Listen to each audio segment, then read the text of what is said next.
Macam mana nak sound confident, meyakinkan waktu call ataupun face to face. Formula dia adalah L, S, C, P, R. L adalah loud. Kena kuat sikit suara tu.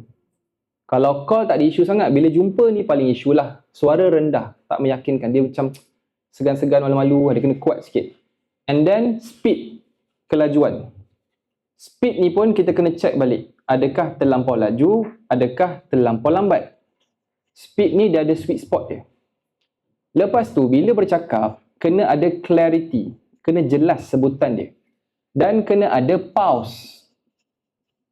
Dan kena ada R. Kena ada raise. Suara tiba-tiba kena tinggi kejap. So, ini seni. Sebab tu lah Tim Sil yang power bila bercakap kan. Dia call customer, customer lagi confident. Tak? Ada pula yang bila call, customer lagi tak confident. Terbalik pula. Okay.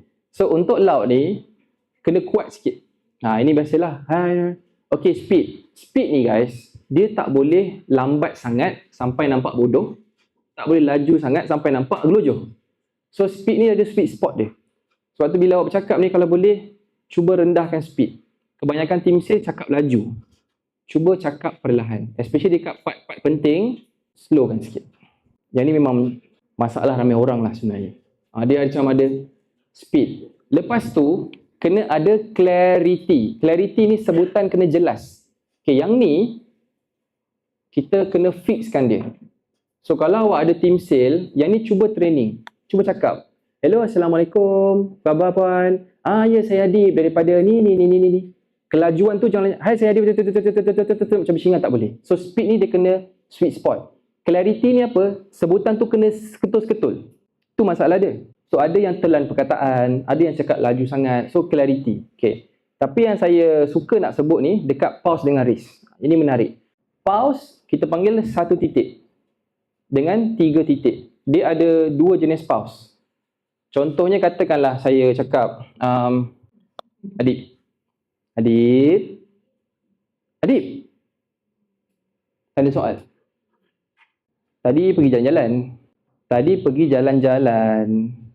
Macam itulah. Dia seketul ni maksudnya awak terus stop macam biasa. Tadi pergi jalan-jalan, lepas tu saya jumpa dengan seorang makcik ni. Tadi pergi jalan-jalan, saya jumpa dengan makcik ni. Tadi pergi jalan-jalan, saya jumpa dengan seorang makcik ni. So, bila awak buat skrip nanti, awak kena gunakan 3 point ni sebagai indikator bila